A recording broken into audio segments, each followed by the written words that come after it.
Hi everybody, today I want to show you how to draw or paint any image in any size that you want. For this you are going to use your projector, which is going to help you to create a bigger or smaller image. With this technique you can draw perfectly in your wall, but in my case I'm going to do it on a canvas. Now your next step is just projecting the image, and of course you have to adjust it to the size that you want. Then finally you just have to turn off the lights and with a pencil try to follow the shape of the image. This is so easy and fast that it took me just 10 minutes to complete and draw the image.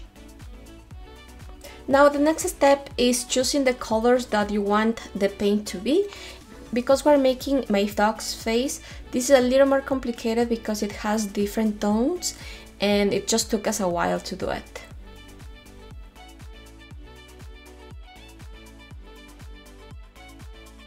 After the paint was completely dry, the only thing that we add were some butterflies to have more texture, as well as the shape of my dog's paws. And that's it! And that's everything for today. Don't forget to subscribe and share if you want to see more of these videos. Thank you so much for watching. See you soon. Bye!